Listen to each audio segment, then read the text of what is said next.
Welcome to Around the Lens, episode 10. We made it. It's a big episode 10. Around the Lens is a weekly visual journalism roundtable podcast where a group of visual journalists gather to discuss news of the week related to our career field. I'm your host, David J. Murphy, a visual journalist with 16 years or so experience, currently based out of Charleston, South Carolina.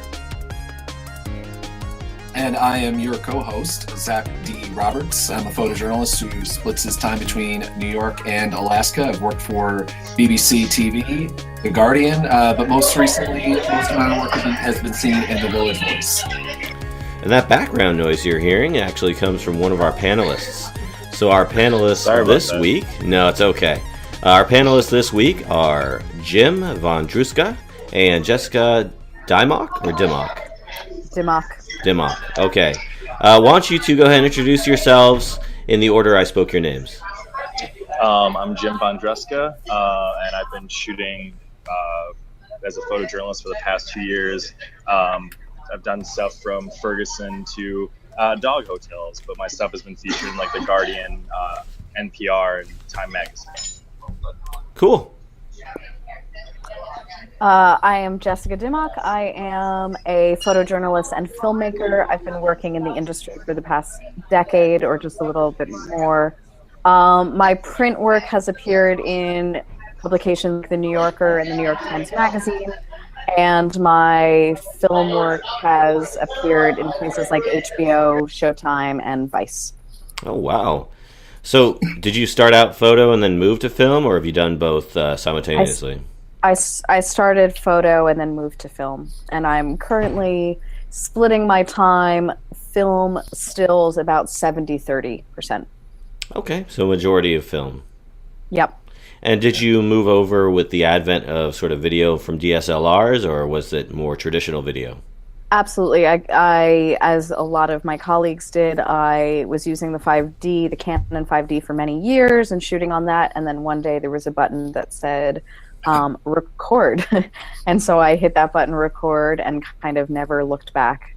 So in the time since then, I've made a feature film, I've done some music videos, I've done a lot of kind of video journalism, and I'm currently waiting for my first feature documentaries to go on the festival circuit. Oh, outstanding. Yeah, I love the 5D Mark II. It's kind of what brought me into the sort of film side of, just filmmaking in general. So that's really great. I'm glad to see you found lots of success with that. And I think there's so many more options nowadays. It's great, isn't it? It's really, really fun. It has blown open some doors. So I'm excited about it. Great. How about yourself, Jim? Do you do much video, or is it mostly just stills?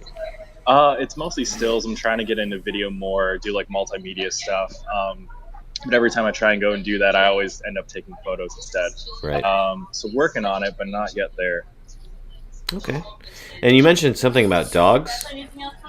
Oh, Marcus, as you know from previous episodes, one day he just goes, "Do you want to take photos of a dog hotel?" And yes, because dogs are the greatest thing ever. So it kind of evens out the conflict hanging out with dogs. So Dog hotel. Was it like? Did it look like a hotel, like hotel rooms, or was it just like kennels? No, or? it was like a huge like kennel complex, but they had like top dog suites where they have a queen bed and a TV that like had videos of squirrels and stuff on it. It was real weird.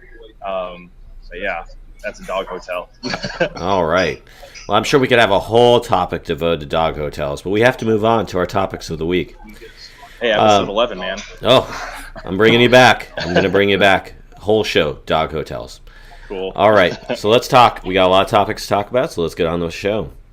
So the first topic I want to talk about is related to the whole Missouri professor who called for some muscle during a protest.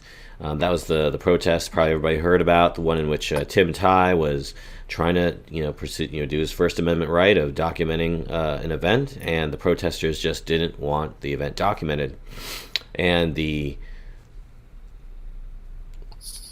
opposition to the documentation was primarily from this one Missouri professor, who, the one again who called for the muscle was Melissa A. Click.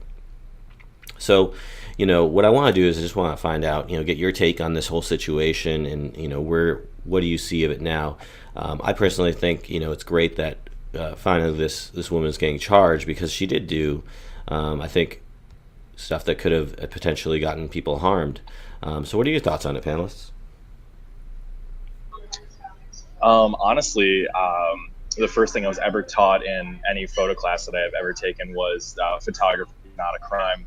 When someone tries to take your camera, or someone tries to smash your camera, whether it be police or protesters or anybody, you just tell them no, and you have to back away. Like, yeah, no one should tell you, especially if it's on a campus property where anybody can go. It wasn't like it was in a private space.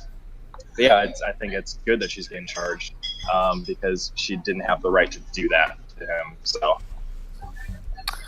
And I obviously would, as a photojournalist, I would have to agree. I do think like as photojournalists, and when we're often dealing with very sensitive situations, I think it brings up issues of like how we deal with, when it's a sensitive issue, how we deal with a public that doesn't necessarily want us there. And while I don't ever want someone to use muscle against me, and in this situation, I'll be honest, I don't know the full details. I just think it also like brings up, for me as a practitioner, it made me think and reflect about like what are the ways in which you kind of step into other people's worlds and lives, and how do you navigate sensitive situations where people don't necessarily want you there, and how do you learn how to either back away from those situations or learn how to stand your ground on those. Stand your ground is a terrible term, but learn how to like, hold your own and know your rights in public spaces. And when do you decide that things sometimes aren't worth it, and that like the picture that you're taking,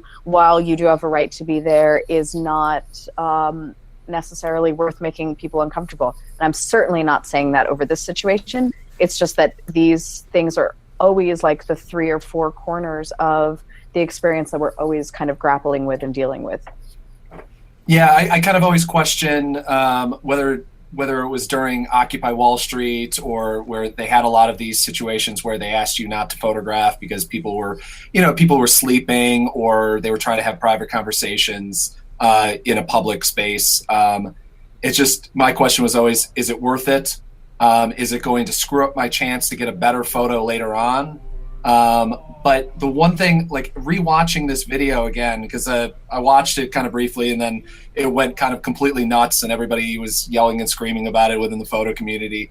But watching the video of him talking or getting confronted by these protesters or occupiers or whatever they were, what always terrifies me is the lockstep and the mocking laughter that they were kind of unified. All of them were laughing at him, trying to have a conversation with them about free speech. And it's very rare. I've been confronted by violence. Jim, you've been there at Ferguson. I mean, having groups of people not wanting to photograph you or get whatever. In fact, I believe you had a couple of close calls there too. I remember from watching across the street. A couple. Yeah, a lot more than a couple, that's for sure. Yeah. Yeah, I think you're always going to find that there are, sometimes people who obviously don't know what they should know about, what a photographer can do, the rights of a photojournalist and working in the field. And obviously it's our job to educate them, but sometimes we don't get the opportunity to do that in a civilized manner. And the sort of the mob mentality takes over. And it's the will of the mob over, obviously, what is a First Amendment right, which is photographing a public space. Yep. And what's frightened me about a lot of this is that a lot of these people were media students. The Click wasn't she on the board of like the media studies department?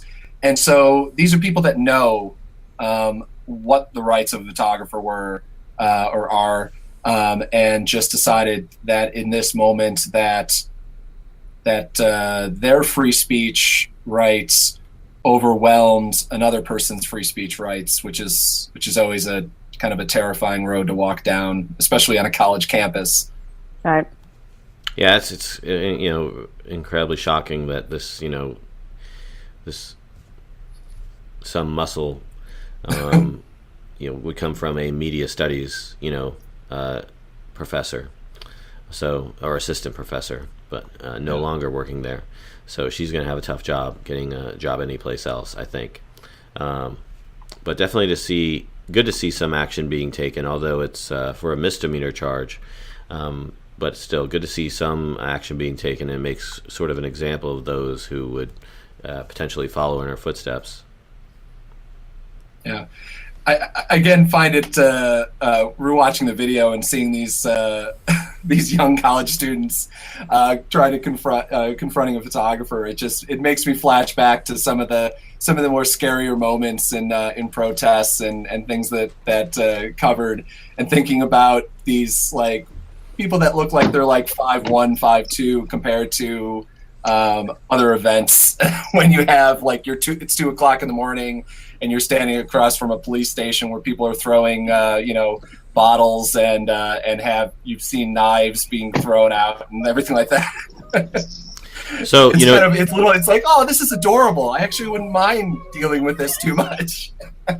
So Zach, you mentioned you're dealing with it. Have either of you two ever you've had to deal with this, and how'd you overcome? In terms of people not wanting to be photographed in a situation that's like clearly, media fair game. Yes. So you're in a situation, you're trying to do your job and document, and you're just being told, get out of here, don't shoot me, don't photograph me, I don't want my picture taken. How did you overcome that, knowing, it's your job and you have to get the photo? I mean, I think for me, it really depends on the situation. I think when I first started, I was much more, in a weird way, I was more brazen about it because I knew technically what I was allowed to do, and I felt like the technical line was the line to go down. So that is a weird sound. So I felt like technically if I was allowed to be there, therefore I was just allowed to be there. And I think as I've gone on a little bit, I weigh it much more heavily, where I say, why are people upset about me being here, even though I'm technically entitled to be here? Is the discomfort of the group of people more or less important than my taking this picture? And sometimes that might be the case. I might say, I'm here on an assignment. It's an important story that needs to go out. It's part of my job sometimes to push against those boundaries and make people slightly uncomfortable. And sometimes I look at the situation and say, there is no way that the picture that I'm taking is worth making people upset at this time in their lives, in their real lives, and that like my image is not the priority. So I think much more I walk away now if it doesn't feel right, even if I'm technically allowed to be there. Okay. Jim, how about you? Yeah, I feel the same way. There hasn't been, I guess, many times where it's been like a lot of media where it's like, okay, here's the media doing their job. I mean, the only thing that I can think of that isn't like Ferguson or Baltimore has been the south side of Chicago. We were doing stuff, we were covering like the gang violence and gun violence and everything. And we rolled up to, I think it was a drive-by shooting around like 77th Street. And we had gotten there like minutes after it happened. So it was still like chaos. And I think it was at a block party too. So it was about 50 to 70 people. So we showed up and we were taking photos, and there's maybe about 6 police that were kind of dealing with the scene and everything. And I took one photo, and then some guy, he was probably like 6'5", like 200 pounds. He was trying to console this woman who her friends had just got shot. And technically I was like legally allowed to be there, but he dropped what he was doing and charged me and like put me in a headlock and essentially assaulted me, saying like he wants my camera and he wanted to smash it and I shouldn't be taking pictures. And he basically got his friends and they ran us out of the scene. But yeah, that's like the closest I've been to anything like that. And it was really, really intense.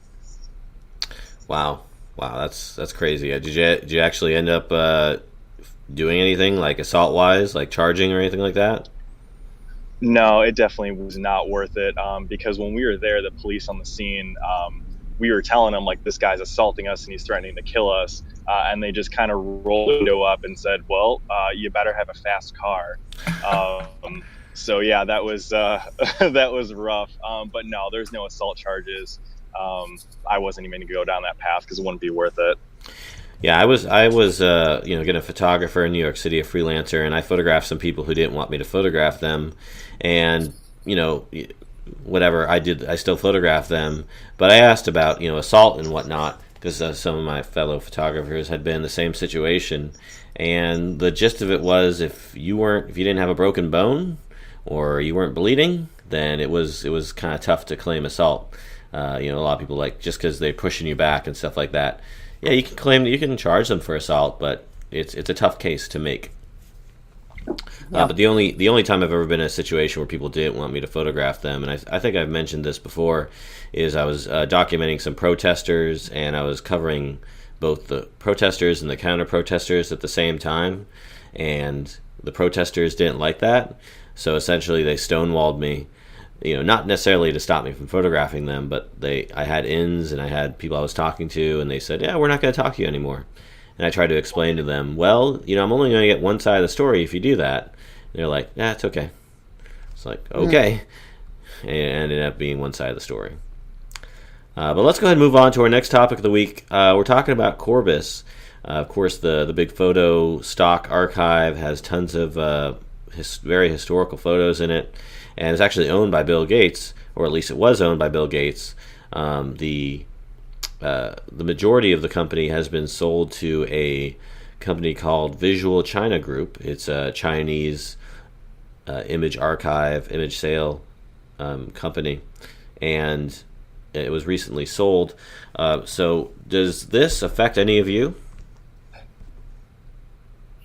It certainly affects me. I just noticed if you go, Corbis bought Demotics a couple years ago, and if you go to demotics.com right now, it redirects directly to the front page of Corbis. So I have a small catalog of photos that have now, as far as I can tell, disappeared off the internet. And I've been reading about a whole bunch of different photographers actually are owed money by Demotics. And they haven't gotten any sort of contact back from them in months about past invoices or anything like that. So it was never like a lot of good money, but it was always at least quick money, where at least I'm still waiting for my first check from like Nerve Photo and Zoom and Press like months later. So I'm certainly going to miss that, but I'm hoping they figure that out somehow relatively quickly. So. Yeah, I just want to say, if next week's panelists are listening, we will talk about this again next week, because I know this is definitely going to be an issue, and a lot of people have a lot to say on it. But go on. Were you going to say something, Jim? Oh no, Jim? I was going to say that. It does. Yeah, it doesn't really affect me very much. But I guess everything's kind of going more towards entertainment, especially in the States. Right. So I know like the reason people were getting scared was because that they're worried that everything's going to kind of conglomerate into Getty, and then the news world is glued. But I don't think it's going to be the case. Didn't quite get you there. You were kind of breaking in and out. Can you repeat that last part? Yeah, I don't think it's going to be a problem for news outlets, but I think it's like a major one. People are freaking out right now. Okay. How about just generally, what agencies do you work for? Jim, Jessica? I shoot stock stuff for Getty, and then it's also Nerve Photo and Zuma for a lot of the breaking news. Okay, and we were talking about Corbis a second ago, but I want to make an announcement. Unfortunately, due to technical issues, we've lost Jessica, so she will no longer be on the rest of the show, unfortunately, but we will have her back on a future show, I promise. So again, we were talking about Corbis and Visual China Group, and again, we will talk about this more so in future episodes. So really, the only person this directly affects is Zach right now because of Demotics. Sucks to be you, Zach. The rest of us are good. Yeah, we're doing fine over here. I think that one of the big problems is that even with Zuma and Zuma feeds into Corbis. So I actually have had a ton of my photos through when I did actually post to Zuma were actually sold through Corbis. and I'm just worrying as we whittle the number of agencies down. I'm sure that they're on their end, they get to have a stronger ability to bargain with other media companies, but our ability to bargain kind of sucks. Which obviously that goes into something we'll talk about later on in the show about working together and trying to bargain for better prices. But I don't think this is going to end well for us. So, Zach, you're not looking forward to our one agency future? No. Even if they were actually responding to my emails about trying to sign on as a contributor for the past couple of years, even then I'd be worried. All right. So, well, it's definitely a developing issue. I'm sure, again, like I said, we'll be talking about for multiple episodes. But it's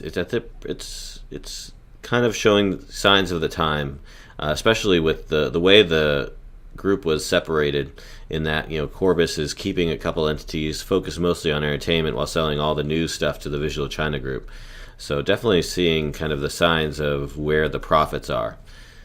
All right. Well, our next subject, this topic this week, is going to be gear talk. I'm sorry, Jim. Did you want to add anything more to that topic before we moved on? For Visual China Group, everything that I've sent to Rex has been picked up by everybody. So I don't know. I don't think things going to China would be too bad. I actually got the most work published via Rex and via Chinese agencies. So I don't know. Well, it's funny you mentioned that because one of the friends of our show, one of the panelists from I think our very first episode, actually worked for a Chinese company here in the United States. I think that was Marcus, he's actually Jim is in Iowa with Marcus right now. So okay, great. They're working together. Was he in the background there in the video I saw earlier? Yeah.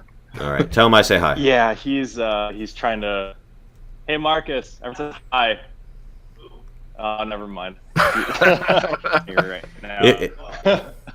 If we had the ability, we could probably get Marcus on as a fourth panelist. We could. I think he's eating brownies right now. Oh, really? What kind of brownies? What's legal over there, huh? No. He doesn't do any of that. Just sugar, high fructose corn syrup. Oh, okay. All right, well, let's go ahead and move on to gear talk. We're talking this week about rain hoods. Specifically, do you use them? Do they work for you? And essentially, how do you shoot in crappy weather? I'll say that I've never really used them. I've had them at times, but I found them to be too cumbersome. For the most part, I strap a garbage bag. I just poke a little hole in the garbage bag, push my lens through it, wrap a rubber band around the end of it, and try and do my job that way. It's not neat. It's not pretty. It is probably not the best way to do the job, but in a pinch, it gets the job done, and it's quick and easy. How about you guys? What do you do? Jim? Basically, I just got them off Amazon. They're these. It's two for $4. The Optec quote unquote disposable sleeves. Yeah, that I reuse them. I usually have at least one or two extra ones in my bag. I make a lot of friends in the rain way when I'm at photography. Oh, you need a rain cover? Here you go. Don't worry about it. Yeah, man, they're super cheap, and the only bad thing is I can only do one camera with it because if you turn it upside down, it turns into a funnel, which is not great for the rain. I discovered that at the Electric Daisy Carnival that I was covering for the Village Voice a couple years ago. I had both of my cameras hanging around my shoulders. It was torrential downpour, lightning, high winds, everything like that. Should not have been outside by any rains. But if you shoot, how you shoot with a telephoto lens and you get the rain coming across and you're doing a portrait, you get those great shots with the raindrops streaking across the frame. I needed to get those I needed to get those shots. Those were my best shots I got. And those are all my portfolio images for my the one carnival or one concert type thing I have ever covered. I would say it's worth it for the $200 that the Village Voice paid me for the 50 photos that I gave them. but the fact that it cost $350 to repair my two D7000s. Oh no. Oh boy. Well, the great thing is what it proved after that incident, because what happened was the LCD went out on both cameras. They were still functional and still taking frames, but what I figured out is that the fact that I learned how to shoot photography on film with full manual cameras. It proved to me that I still could do that because I had no idea what I was shooting other than it was just like shooting film again. So I was guessing what the light readings weren't around. No, nothing. I didn't have anything. I was just taking complete frames, and those photos came out like almost better than anything else that I did the rest of the day. So I'm like, I was quite proud of myself then. Zach, what is 'cause I this did that film when- you speak of? What is this film? Yeah, I know. It's this expensive celluloid, material that comes in these 35 millimeter sheets. Yeah, speaking of expensive, you hear about Fujifilm raising the price of their film? Oh boy. Well, I mean, Kodak, for some unknown reason, is coming out with an 8 millimeter camera. Oh. Oh So, boy. How about you, Jim? What's your bad weather story? Oh man. I mean, it's actually we shot a lot of tornadoes in the Midwest, and I haven't had any problems with that. We've literally been in torrential downpours where the cars I thought it was going to flip over and we were all going to die, but it didn't happen. Marcus kept assuring me that we'd be fine, which is scary. which is usually scarier than not. Well, because we were in the car, we were in Dixon, Illinois, I think it was, and this huge, basically, if you've seen Independence Day, it's like the big mothership that comes out of the clouds, and we're tailing that while we're following storm chasers, and the storm chasers go, "You guys want to get real close?" And we're like, "Yeah, fine, whatever." So we had a tornado literally form above us. So while it's happening, the rain's coming down, I have the rain sleeve, working totally fine, and then all of a sudden huge gust of winds come, so I run back into the car, and then Marcus gets out of the car and goes, "Look at this crazy tornado," while he's doing a stand up in front of the camera. But nothing has gone wrong with that. But I've shot a wedding actually, and there was a little bit of drizzle, and it got into my battery pack and fried the whole camera. So basically I had one camera at the time, and the only thing that worked was the shutter, and it would tell me how many pictures were taken, so it would count down. So I had to basically gauge everything shooting at 1.4 in the sunlight, and not knowing if any of the pictures were coming out. So tornadoes great, weddings awful. So I find that as an experience as well. So yeah. When I was in Honduras, there's a lot of, we went there in the rainy season, and shooting in the rain was a common occurrence. And I started out, again, using the trash bag around the lens type technique to try and protect the cameras. But, everything I'd always read about the Nikon D4s is that they're all gasket sealed, and you could basically take them in the shower and there'd be no problem. So I tried that for a little bit, with the plastic bag, got tired of using it, and I just went out in the rain and shot while being rained on. And honestly, they held up just fine. I mean, I dry them off every so often in between shoots, and I try and protect myself by staying under an area that had a roof. But I didn't worry as much about the cameras getting wet. Now that was to my detriment later on when we were covering well drilling, and during the well drilling process, at the end of it or towards the end, they blow air down into the well base to kind of get all the gunk and stuff down there free. Basically there's a screen, and I'm not going to go into it, but anyways, they blow air, and what happens is a lot of water shoots out the top. So this is a really cool thing to watch. It's like a little geyser, and I had set up a camera to catch this on the tripod, and a lot of water came out, but also a lot of dirty water. A lot of dirt was in the water, a lot of muddy water came down. It just basically completely covered my camera. And that wasn't an issue. It didn't affect the camera in any way. All the parts worked on it fine, but it left this muddy, dirty residue that still exists on the camera to this day. And no matter how much I've tried to clean it, it's still there. It's just it will be forever on that camera body. So just something to Still keep works, in mind. though. It still works. That's right. I don't know if you either have used the D4 or D4S, but that thing is a tank. Nice. Yeah, I found that most of the cameras are pretty resilient with water, unless you're shooting with like a D5000 or something like super cheap. Yeah, honestly, never had any problems other than like battery packs that go bad. So, yeah. No. What I've started doing as a general thing is putting either usually try to have. I usually like to have gaffer's tape. I found a gaffer's tape that has like kind of a little bit more.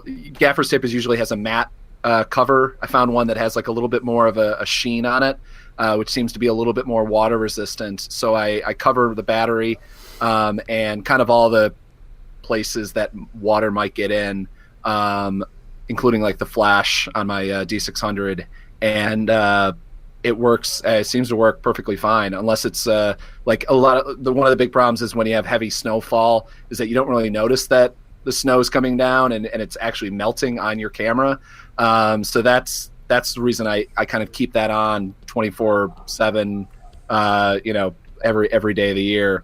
Because after some experiences in Alaska on allowing my camera to like sit out in the frost for a while, and one of my old cameras used to have kind of wonky issues after the fact I did that. Any time that it got really humid, it would start acting up a little bit. So I think that water or whatever got into the camera during that and caused some major issues. So from now on, basically any camera I buy, I immediately put this tape over it, over all the spots that hopefully might seal it up a little bit better. God only knows if it works, but it's cheap. So there you go. And I just want to let everybody know a quick update I read a story on is that the Nikon D5, which of course is on all our wish lists, right? We're getting it for Christmas. Will be able to shoot. Well, maybe not Jim's Canon shooter. So right. No. Oh, you're a Canon shooter? I'm on the dark side. Good. I'm also a Canon shooter. But the Nikon D5, for anybody interested in doing some 4K recording on a DSLR, will be able to shoot up to 30 minutes. So there you go. My Panasonic 30 seconds or whatever that I had heard, 3 minutes that I had heard previously. So. Exactly. Yeah. Still nowhere near my GH4, which can shoot basically till card full, but I'm not gonna mince words. If you're going to go head-to-head with those, let me take a Nikon D5 and drop it on your G4 and see which one ends up okay. Right. Again, I would take a D5 out in the weather. I wouldn't take a GH4 out in the weather, that's for sure. No, that thing would have to be in a watertight sealed case for something like that. It's way too delicate. But all right. You say you're a Canon shooter primarily, Jim? Yeah, I actually started Nikon and then I switched over to Canon, 2 years ago maybe, because I was upgrading to full frame and the 6D and lenses were way cheaper than upgrading to Nikon full frame. So, price. Definitely. All right, well, let's go ahead and move on to something I'm sure we all want to talk about, which is money. Money. Oh, Yeah, let's talk about money. A lot of us are freelancers. I'm sure a lot of you listening are freelancers. A lot of our panelists have been freelancers. So let's talk about money. Zach, why don't you go ahead and start us off? Yeah, I mean, the article that brought me to this topic is why won't photographers talk about price? For the most part, it's dealing with a lot more, maybe not even wedding photographers, but general stock photographers and kind of things like that. It just made me think of recently. A friend of another video shooter, a friend of mine in New York City. We covered a lot of protests over the past couple months together, and we both happened to get the same clip of a Black Lives Matter protest walking through Macy's. And for some reason, Fox News really wanted this clip. I guess they were talking about, Black Lives Matter harassing Christmas shoppers and being against, America and everything like that. And they really wanted the clip. We were the only two people who, I guess, had it at all. And so we actually conspired together. We actually were talking to each other because they both sent us emails, and I knew he was the only other person that got it. So we actually talked, and we actually did a fantastic little bidding war for Fox and basically demanded. He ended up getting like $500 for a 30-second clip, and I sold some. I think I sold some photos or something like that to them, unrelated. But it was one of the few times that I think I've ever actually really talked with photographers. I mean, like Jim, we talk about prices because we usually shoot for all the same people and we're usually next to each other. Or Marcus and I, Marcus and I talk about it as well. But I mean, like in general, it's very rare that you will actually, because we're all competing. If we're covering the same protest, we're usually competing. It's very rare that we actually get an opportunity to directly bid with each other and kind of work together. And it's one of those I keep kind of calling out photographers to me, like, maybe one day we should start a union. That would be nice, wouldn't it, if we could all, have representative. I mean, the NPPA does, represents us kind of legally, but there's no one. It's kind of the only industry that I know of that has absolutely no union representation. I've actually been trying to get a union card or something like that with different. Not press, no one in the press, but like different media groups that represent like full-time staff employees. But as a freelancer, they just won't even. They're like, sorry, we can't really help you. It's not something we do at this point. Like, well, I think I need representation probably more than a full-time staff employee does. Like, I don't know. I mean, either of you ever talk about prices with other people and kind of like work together as opposed to compete against each other? Oh, not really. I mean, sometimes like prices get discussed, but I don't know. It's no one really talks about it other than you and I. I haven't really run into any of that other than like someone goes, yeah, I just got paid really well, or like, oh God, I haven't been paid in forever. So, yeah. Yeah, I would say, I haven't done freelancing in that respect for a long time.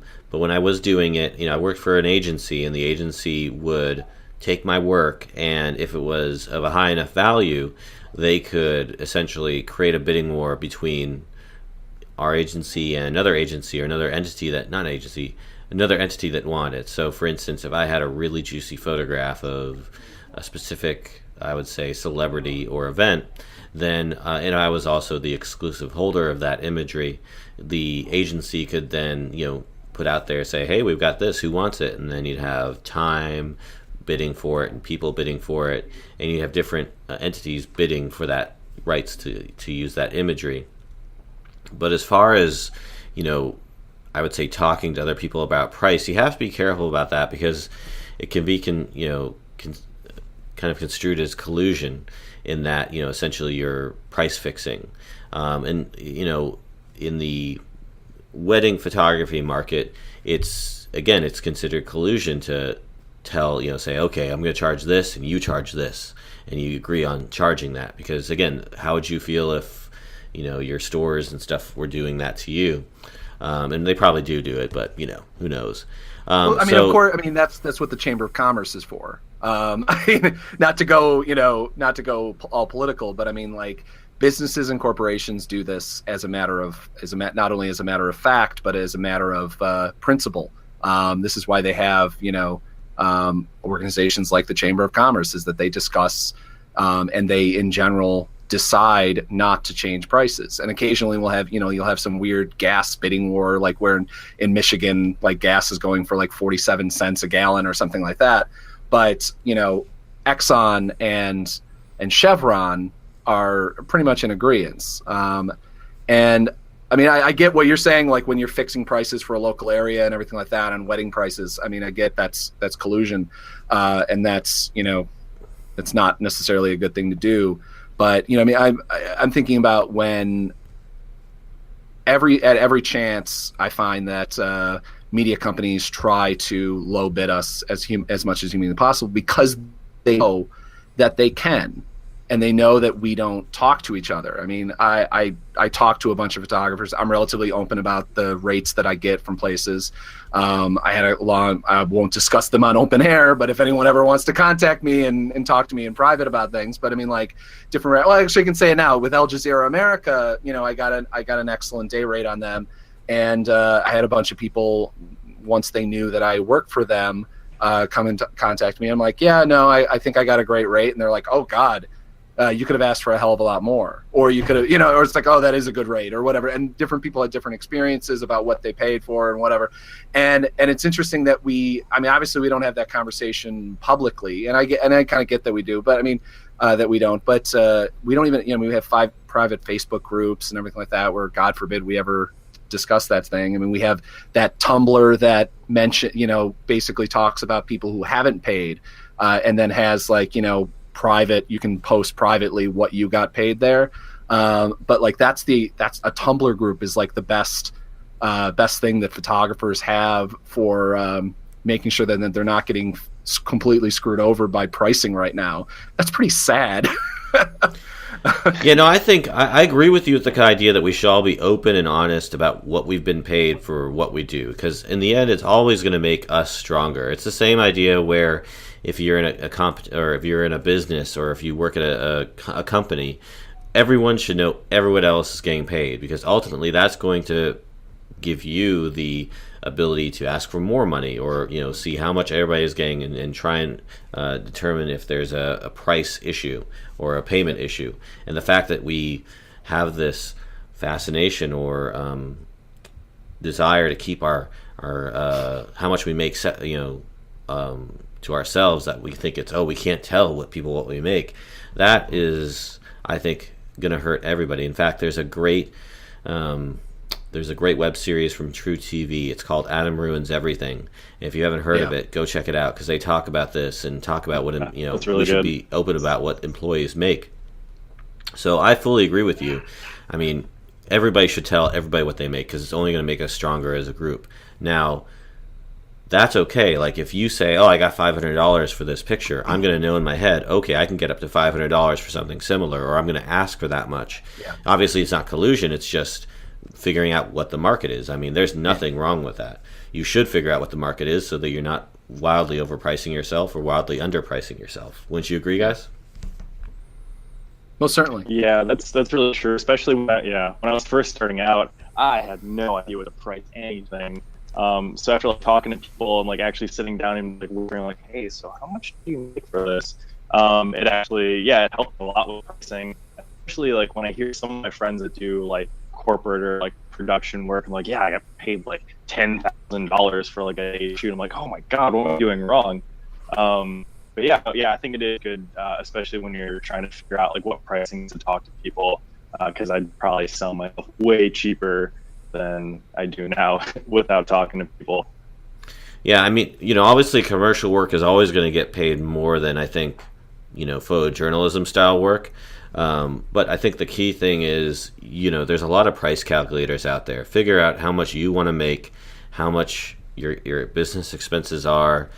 Just like if you were a wedding photography business, figure out how much it's going to cost you. What's your overhead? How much profit do you want to make? And then price yourself accordingly and see how it goes. And ultimately, if you're a freelancer, that's what you have to do to survive. Because you don't want to end up like famous Civil War photographer Matthew Brady,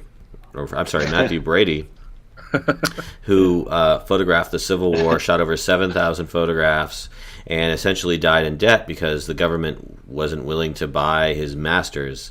And so you don't want to end up like that guy, because he's probably the most famous photojournalist in the world. He defined our career field, and he died in debt because he wasn't getting paid enough. So, it's funny is that his photograph was used for Lincoln's portrait on the $5 bill, was the inspiration for it. So that guy should have been rolling in dough, mostly fives. What was the guy? The guy from the band club who took the picture of the little refugee girl that was dying with a vulture behind her. His last note that he left was something about not having any money for child support and being completely broke. And he killed himself. So it does happen to even big photographers. Or I think it was recently. Oh geez, the Annie Leibovitz, I think, had to sell her entire archive or something. I think bringing Annie Leibovitz into the conversation when she had I believe it was 4 to 5 homes is a little. I mean, she's a very wealthy photographer, and she, I personally despise her work and despise the type of work like it. I think it's complete crap, but it's like Ann Geddes for celebrities. But which I'm sure hopefully that'll get us some hate mail. But if we got any mail, Zach, I would be surprised. That's it. I'm just gonna start trolling people. You know who else? No one emails this show. She more than anything got screwed over, I think, partially by her financial advisors, and who basically either let her overspend. And please, if somebody correct me, I could be completely wrong, but every news story that I read about describing her multiple homes, her, as she was paid very well, and she's, at my understanding, back at the top. And I'm sure she never took a wedding job that she didn't want to photograph, or she never had to, sell the lenses for her cameras to get by. And not that we should be arguing about, who got it worse or whatever, but no, I mean, it's just the general idea. And it just made me think of another point where I think it's actually almost more important when you have a really good relationship with a newspaper or magazine, a website or whatever. And I don't know if you guys have people approach you about, what do you get paid by them or whatever. It's actually almost more important that you tell this person who's going to pitch the magazine that you have a good relationship with, you tell them at least a vague idea of what you get paid. Because what I find, and I've done this with a friend of mine and one of the people on the show, I asked her, I'm like, I'm thinking about pitching them this piece. I'm thinking about pitching them this much money. Is this too much? Is this too little? Because I don't want to undercut you. And she said, no, that's way too little. You need to up the rate. And luckily they said yes. And because I basically matched something close to her rate, who's a continual photographer for this place. And I think if we all did that, I mean, we don't have to say specific rates. We don't have to say specific money or whatever. It'd be like, well, tell me what you're going to pitch them, and I'll tell you whether it's a good answer or not.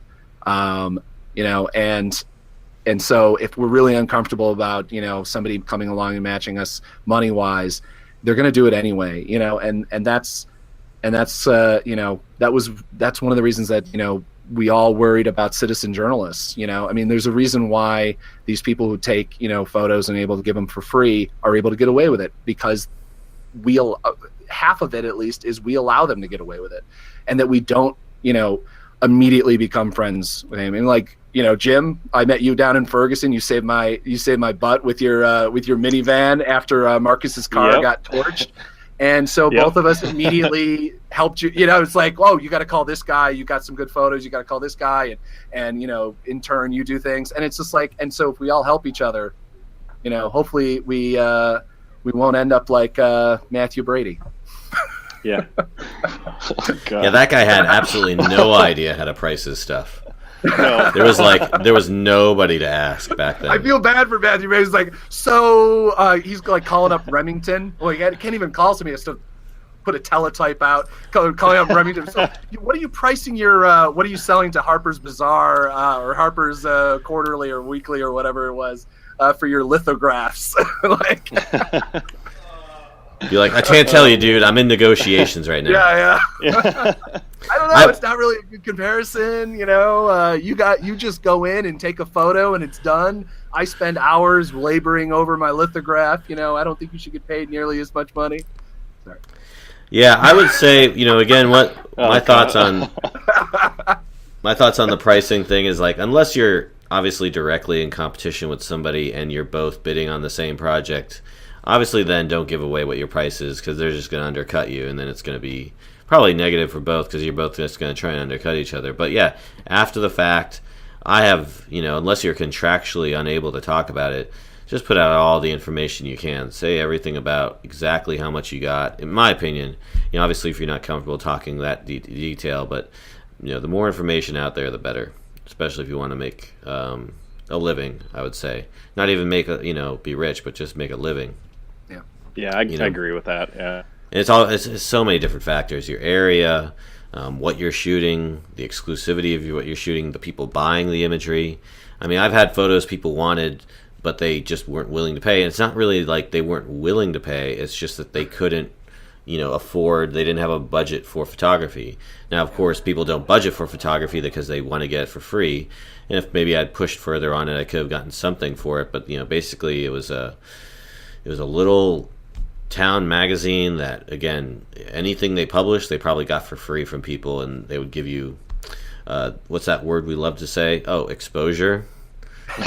Oh yeah. Don't we wish we could get paid in and spend exposure?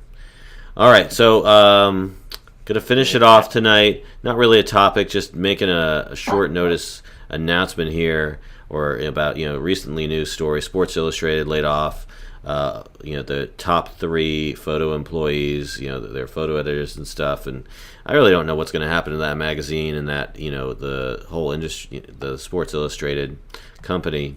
Or at least Time. I know this is part of probably the sweeping changes that are going on with Time and their contract, negotiations and whatnot. But I don't even see how they're going to produce the quality of work they have been, unless.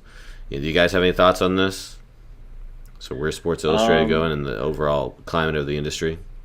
Yeah, I don't know. It's rough because you think Sports Illustrated and Time, these big publications that put out amazing work, and they're just downgrading essentially. I don't know if it's to save money or what's going on, but it seems to be a really scary trend that's going on with a lot of companies. Even the Chicago Sun-Times, they laid off Pulitzer prize winning photographers, and they gave the reporters iPhones and said, all right, go take pictures now. I just don't get it, man. I don't know. It's really scary. Yeah, but what I thoroughly enjoy was right after they did that, I'm trying to remember what's the other. It's the Chicago Sun-Times and the Chicago Tribune. Yeah. Right. The Tribune had their fantastic photographers when they won the Stanley Cup out in the streets and got these amazing photos, and the Sun-Times had their one person with an iPhone, and they have this blurry front cover. It's somebody, I forget who it was, whether it was MPPA or something like that, did a layout on Facebook and next to those 2 covers, and they're like, this is the difference between having professional photographers and having guys with iPhones. And because it's not only was it a professional camera, professional photographer for the Trib, but it was a fantastic photo too.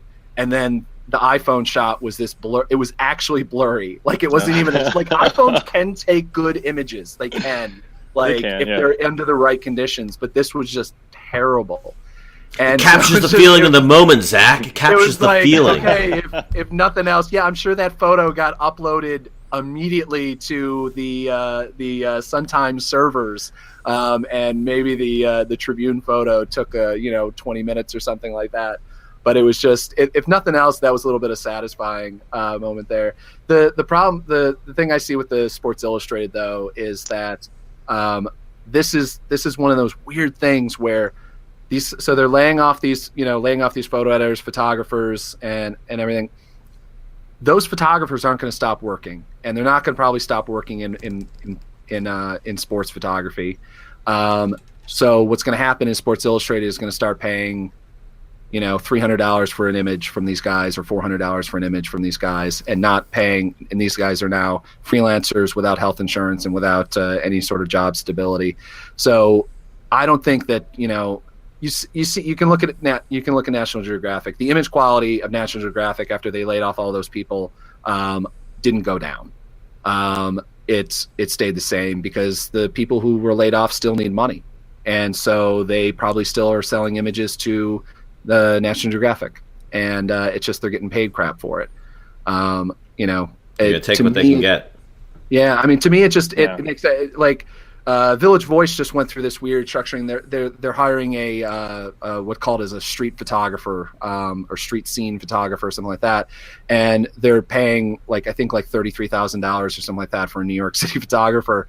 But on the other hand, if that person does I never understand how they don't just hire more photographers for a cheaper rate than doing all this freelance work. If you're going to pay me, $150, $250 to do one story, you're going to pay 5 or 6 other people to do other stories that week.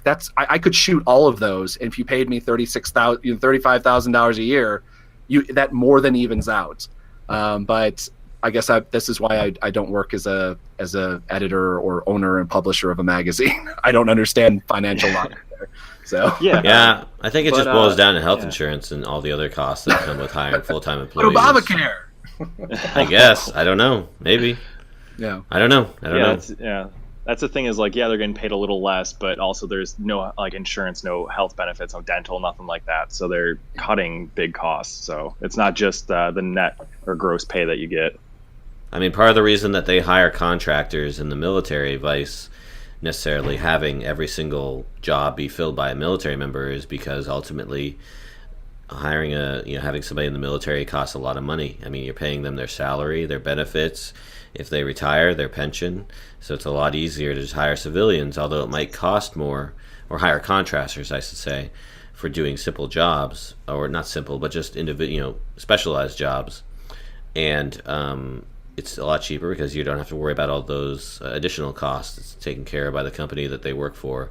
And working as a contractor isn't bad. You get paid a lot of money, but it's not guaranteed work for a lot of years. It might be for one specific job, for 6 months to a year, something like that. And then when you're done, obviously, hopefully you get another contract or you find something else to do. So it's a similar concept. That $60 million hospital that they never finished out in Afghanistan, the contractors did, certainly is a better one than the Army Corps of Engineers could have done, right? I mean, come on. I have no idea. Don't know anything about that. Dave has no Anyways, moving on. I can't comment. I'm saying. Can't comment. Oh, no. All right, so let's go ahead and jump to our picks of the week. Jim, do you have something to let us know, or should we vamp for a little bit? I don't know how recent it was because I just like last week I was in London for Days to Kill. So someone posted, it was the Eros Hoagland piece for The Atlantic, did like a 6-part miniseries called Conflict, and it's yes, Eros Hoagland, friend of the show. Yeah, it's actually really cool. I went through it. They're only like 5 to 6 minute episodes, and there's 6 pieces. I think the first one's Pete Muller. And it goes like over like all different things of like conflict and the guy from like the Bang Bang Club, and it just like documents like stuff from you're in Africa or like Afghanistan and Mexico to even I forgot which one it was, but she was documenting abuse from like husbands to wives and everything, and it's just a really really interesting 6-part series. So yeah, conflict. And I think it's on the Atlantic's website. I think you just Google like conflict, the Atlantic, and it should pop up. Okay, we'll put that link in the show notes. Thanks, Zach. Mine shamefully is a BuzzFeed link. Oh no! Get out! Oh no! It's literally one of those most powerful photos, 22 most powerful photos of the week.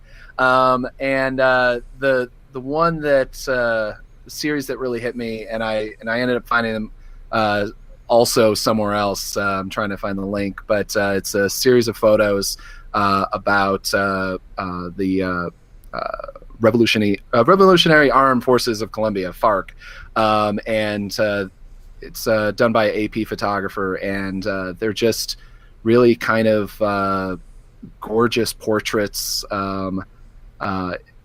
of these people who are usually either not photographed at all, or if they are photographed, it's in the middle of they're being arrested or shot by Colombian military forces. So it's just kind of a interesting look at something you usually don't see. So. Cool, thank you for that.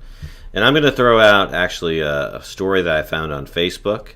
It's from ABC News, and I've already I've been sort of trumpeting 360 and VR, ever since the show started, and I want to do it again because they've had this really cool video that you're in the middle of a snowstorm.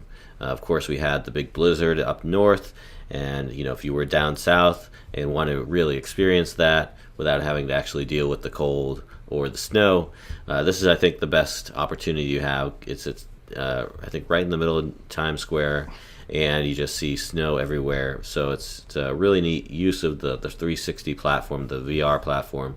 So I definitely say go check it out. And if you obviously have the gear to look at it in a way where you can move around with your head, that's the best way to actually enjoy it. Now, speaking of Facebook, we recently launched our Around the Lens Facebook page, and I put out a call for entries for a giveaway I was doing. Now, the winner of that contest is no one, because no one submitted. So if you're hearing this, I'm going to continue on with the contest for one more week. So if you're hearing this, you still have an opportunity to win that little camera-shaped USB stick with 2 gigabytes of space. So a huge amount of space there. You can put your portfolio on it, do all kinds of cool things. All you got to do is this. All you got to do is send me an email to my email address, djmphoto@gmail.com, with 5 things. 1, tell me how you heard about the show. 2, tell me something you like about the show. 3, give me a suggestion. How can we either make the show better? What can we do to make it better? If everything's going great, say that. 4, give us a topic idea for the show, preferably something we haven't already discussed, or if it's something similar, then maybe a different angle on the same topic. 5, just include your address. If you were the winner, I can immediately send you out your prize. So again, I'm going to keep that contest going. Hopefully I'll be able to announce a winner next week, but no winner this week. Nobody entered. If one person had entered, they could have won. It could have been you.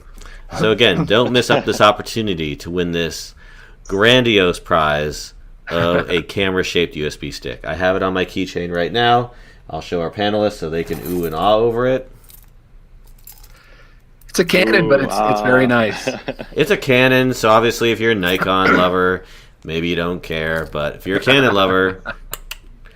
Now, I did say that it wasn't open to panelists for the contest just because, don't want there to be any sort of misunderstanding.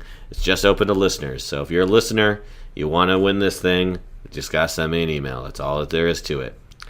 All right. That's our show for the week. Again, go to the Facebook page, facebook.com/ATL podcast. Like the Facebook page. It keeps you up to date on everything we're doing with the podcast. Go ahead, panelists, throw out your picks. Jim? Or, I'm sorry, not your picks, your plugs. Yeah, I was going to say we already did that. So you can find a lot of my portfolio work on jimvondruska.com. It's Jim and then VONDRUSKA. And then I'm also on Instagram. It's also just Jim Vondruska. And then Twitter I don't use, but you can follow me. It's also Jim Vondruska, so it's across the board. All right, thanks, Jim. And I am Zach Roberts, ZD Roberts, on basically everything, on Facebook, on Twitter, on Instagram, on LinkedIn, ZD Roberts. And I'm DJM Photo for pretty much everything. The .coms and the Facebooks and the Instagrams, all that good stuff. So check me out, DJM Photo. All right, well, I want to thank everybody for being on the show tonight, even our temporary panelist, Jessica. Thank you for being on the show, even for the short amount of time you were. Jim, thanks again for being on the show. Really loved having you. For Zach, I am David J. Murphy. I'm the host of the show. I want to thank you all for listening, and we are out.